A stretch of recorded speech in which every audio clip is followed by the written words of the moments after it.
ಇನ್ನು ಹಾಸನದಲ್ಲಿ ಹೃದಯಾಘಾತಕ್ಕೆ ಇಬ್ಬರು ಬಲಿಯಾಗಿದ್ದಾರೆ. 35 ವರ್ಷದ ಚೇತನ್, ನಿಷಾದ್ ಅಹಮದ್ ಸಾವನ್ನಪ್ಪಿದ್ದಾರೆ. 35 ವರ್ಷದ ಚೇತನ್, ನಿಷಾದ್ ಅಹಮದ್ ಸಾವನ್ನಪ್ಪಿರೋದು. ಸತ್ಯಮಂಗಲ ಬಡಾವಣೆಯ ನಿವಾಸಿ ಚೇತನ್ ಬಸ್ ನಿಲ್ದಾಣದ ಬಳಿ ಮೊಬೈಲ್ ಶಾಪ್ ಇಟ್ಕೊಂಡಿದ್ರು. ಇಬ್ಬರು ಕೂಡ ಹಾಸನದವರು. ಇತ್ತೀಚೆಗೆ ಇಂಥ ಕೇಸ್ಗಳು ಬಹಳ ಹೆಚ್ಚಾಗ್ತಾ ಇದೆ. ರಾತ್ರಿ ಮನೆಯಲ್ಲಿ ಊಟ ಮಾಡ್ತಿದ್ದಂತಹ ಸಂದರ್ಭದಲ್ಲಿ ಹೃದಯಾಘಾತವಾಗಿದೆ. ಬೇಲೂರು ಪಟ್ಟಣದಲ್ಲಿ ನಿಷಾದ್ ಅಹಮದ್ ಬಲಿಯಾಗಿದ್ದಾರೆ. ಅನಾಥ ಶವಗಳಿಗೆ ಮುಕ್ತಿ ನೀಡುತ್ತಿದ್ದಂಥ ಯುವಕ ಅಹಮದ್ ಬೇಲೂರು ಪಟ್ಟಣದಲ್ಲಿ ಟೀ ಕ್ಯಾಂಟೀನ್ ನಡೆಸ್ತಾ ಇದ್ದಂಥ ನಿಷಾದ್ ಹಾಸನದಲ್ಲಿ ಹೃದಯಾಘಾತಕ್ಕೆ ಇಬ್ಬರು ಬಲಿಯಾಗಿದ್ದಾರೆ. ಇತ್ತೀಚೆಗೆ ಇಂಥ ಕಡಿಮೆ ವಯಸ್ಸಿನಲ್ಲಿ ಹೃದಯಾಘಾತ ಆಗ್ತಿರುವಂಥ ಅನೇಕ ಕೇಸ್ಗಳು ಅದರಲ್ಲೂ ಹಾಸನ ಭಾಗದಲ್ಲಿ ಹೆಚ್ಚಾಗಿ ಕಂಡು ಬರ್ತಾ ಇದೆ.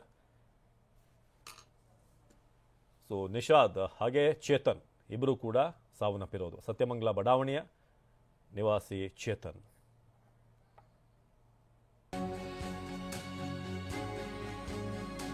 ಇನ್ನು ಹಾಸನದಲ್ಲಿ ಹೃದಯಾಘಾತಕ್ಕೆ ಬಲಿಯಾಗ್ತಿರೋರ ಸಂಖ್ಯೆ ಹೆಚ್ಚಾಗ್ತಿದೆ. ಕಳೆದ 2 ತಿಂಗಳಲ್ಲಿ 12 ಮಂದಿ ಹಾರ್ಟ್ ಅಟ್ಯಾಕ್ನಿಂದ ಸಾವನ್ನಪ್ಪಿದ್ದಾರೆ.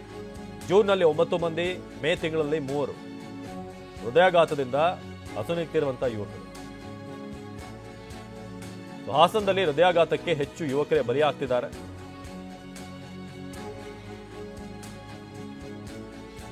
ಕಳೆದ 2 ತಿಂಗಳು ನಾವು ಗಮನಿಸಿದ್ರೆ ಜೂನ್ನಲ್ಲಿ 9 ಮಂದಿ, ಮೇ ತಿಂಗಳಲ್ಲಿ ಸಾವನ್ನಪ್ಪಿರೋದು. ಅದು ಕೂಡ ಬಹಳ ಚಿಕ್ಕ ವಯಸ್ಸಿನವರು. ನೀವು ಫೋಟೋದಲ್ಲಿ ನೋಡ್ತಾ ಇದ್ದೀರಲ್ಲ, ಹದಿಹರೆಯದವರಿಗೆ ಈಗ ಹೃದಯಾಘಾತವಾಗ್ತಿದೆ. 20 ವರ್ಷದ ಕವನ, 20 ವರ್ಷದ ಕಾವ್ಯ, ಹಾಗೆ ಇದೆಲ್ಲ ಮೇ ತಿಂಗಳಲ್ಲಾಗಿರೋದು. 28ನೇ ತಾರೀಕು, 20ನೇ ತಾರೀಕು, ಮೇ 12ನೇ ತಾರೀಕು, ಮೇ 22ನೇ ತಾರೀಕು. 19 ವರ್ಷದ ಅಭಿಷೇಕ್, ಸಾರಿಗೆ ಸಿಬ್ಬಂದಿ ನಾಗಪ್ಪ, ನೀಲ್ಕಂಠಪ್ಪ ಜೂನ್ 12ನೇ ತಾರೀಕು ಸಾವನ್ನಪ್ಪಿದ್ರು. ದೇವರಾಜ್ ಸತೀಶ್ ಹೃದಯಾಘಾತದಿಂದ ಸಾವನ್ನಪ್ಪಿದ್ರು ಜೂನ್ 13ನೇ ತಾರೀಕು. ಸೊ ನಮ್ಮ ಹಾಸನದ ಪ್ರತಿನಿಧಿ ಮಂಜುನಾಥ್ ಈ ಬಗ್ಗೆ ಹೆಚ್ಚಿನ ಮಾಹಿತಿಯನ್ನು ನೀಡ್ತಾರೆ. ಮಂಜುನಾಥ್, ಬಹಳ ಚಿಕ್ಕ ವಯಸ್ಸಿನಲ್ಲೇ ಹಾರ್ಟ್ ಅಟ್ಯಾಕ್ ಕೇಸ್ಗಳು ಹೆಚ್ಚಾಗ್ತಾ ಇದೆ. ಅದರಲ್ಲೂ ಹಾಸನದಲ್ಲೇ ನೋಡಿದ್ರು ಕೂಡ ಇತ್ತೀಚೆಗೆ ಬಹಳ ಹೆಚ್ಚಿನ ಸಂಖ್ಯೆಯಲ್ಲಿದೆ ಅಂತ.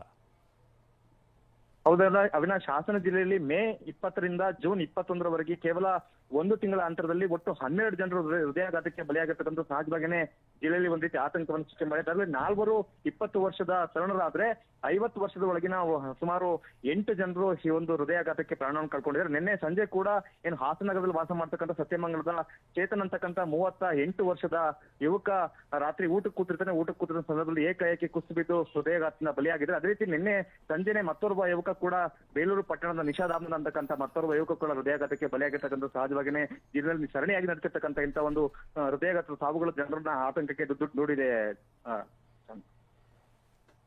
ಧನ್ಯವಾದ ಮಂಜುನಾಥ್.